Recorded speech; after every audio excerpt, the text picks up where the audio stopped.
শ্রমিক এর ঘটনা, বিশেষ করে নিগ্রহের ঘটনাটা দিন দিন বাড়ছে। গতকাল আপনারা খবর পেয়েছিলেন যে বিজু ভিটা এলাকায় হয়েছে। আমরা খবর পাচ্ছি যে শোলপাড়ার একই রকম পর্যায়ে শোলপাড়ার আরেকজন, তার উপরেও এই অকথ্য অত্যাচার চালানো হয়েছে, কি বলবেন? গতকালই আমরা শুনেছি ঠিক একইভাবে যেভাবে বিজু ভিটা সাব্বির ভাইয়ের উপরে যেভাবে পুলিশ ধরে নিয়ে গিয়ে পানিপথের ওখানে ওকে মারধর করেছে, ওকে উলঙ্গ করে একদম গরম জল টল খাইয়েছে। ও নিজে বলছিল ওকে বারবার বাধ্য করা হচ্ছে যে তুমি বলো তুমি বাংলাদেশি। ওকেই বলছে বারবার তুমি বলো তুমি বাংলাদেশি। বলছে আমি তো বাংলাদেশি না, আমি তো এই দেশের আছি, আমি বাংলায় থাকি, আমি কি করে বাংলাদেশি বলবো নিজেকে? আপনারা গুলি করে দিলেও আমি নিজেকে বাংলাদেশি বলবো না। তা ওকে খুব মারধর করেছে, ও দুটা পায়ে ফ্র্যাকচার হয়েছে। গতবার আমাদের ব্লক প্রেসিডেন্ট জাকির ভাই ও আমার সঙ্গে গেছিলেন, আমরা গিয়ে ওনাদের পাশে দাঁড়িয়েছি।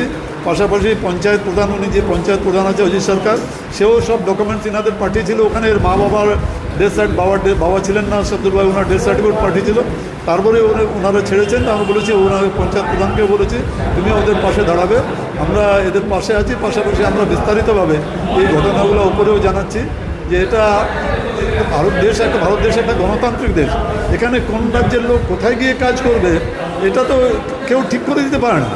এই বিজেপি শাসিত রাজ্যে এই জিনিসটা যেটা হচ্ছে, এই জিনিসটা খুব অন্যায় করছে। আমরা এই জিনিসটাকে বাড়ি বাড়ি গিয়ে মানুষকে জানাবো যে এই হলো বিজেপি সরকার।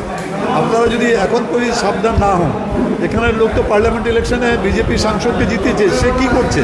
সে কি দেখতে পাচ্ছে না এগুলা? তার তো এটা দেখা উচিত যে এখানকার যে পরিযায়ী শ্রমিকরা আছে এরা কেউ বাংলাদেশি না। তাদের বিজেপির কোনো নেতার মুখে কোনো উচ্চবাচ্চনে কেউ কোনো কথা বলছে না। শুধু আর রাজ্য সভাপতি ও আরও বলছে যে না ঠিকই বলছে তো, বাংলা হলো বাংলাদেশিদের ভাষা। এটা কোনোদিন বাংলাদেশি ভাষা? বাংলা ভাষা যাকে, যেখানে রবীন্দ্রনাথ ঠাকুর আছেন, যেখানে স্বামী বিবেকানন্দ আছেন, ঈশ্বরচন্দ্র বিদ্যাসাগর, যিনি নেতাজি সুভাষচন্দ্র বোস, ক্ষুদিরাম বসু, ইনাদের মাতঙ্গী হাজরা, ইনাদেরও বাংলা। সবাই তো বাংলায় কথা বলতেন, এরা কি সবাই বাংলাদেশি? এটা খুব অবমাননাকর। আমাদের 21শে জুলাই আমাদের দলনেত্রী, আমাদের সভানেত্রী আমাদের নির্দেশ দিয়েছিলেন এই ভাষা আন্দোলন আমরা চালিয়ে যাচ্ছি। প্রত্যেক শনিবার রোববার আমরা আন্দোলন করছি।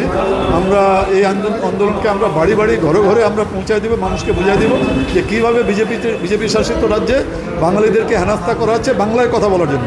প্রসঙ্গে এসআইআর, আপনি বললেন একজন ভোটার যেন বাদ নাই। 6 মাস আগে আপনাদের পার্টির পক্ষ থেকে বিআরইএস এবং ডিআরইএস করেছিলেন এবং BLA-2 বুথ লেভেলে। তাদের গুরুত্ব তো অনেক ভালো। আজকে অভিষেক ব্যানার্জি তাই বললেন ভার্চুয়াল মিটিংয়ে। আমাদের সবার তো সাধারণ সম্পাদক শ্রী অভিষেক বন্দ্যোপাধ্যায় আগেই বুঝতে পেরেছিলেন যে BLA-2টা দরকার আছে। আমরা প্রত্যেকটা বুথে BLA-2 অ্যাপয়েন্ট করা আছে।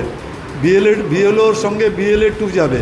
আর BLOরা কোনো মতে একটা যোগ্য ভোটের নাম যেন বাদ দিতে না পারে, সেই দায়িত্বটাও BLA-2 হবে। ওনারাও ফিজিক্যাল ভেরিফিকেশন করবেন। আশা করছি আমাদের পশ্চিমবাংলায় একটাও যোগ্য ভোটারের নাম বাদ দিতে পারবে না। Thank you sir.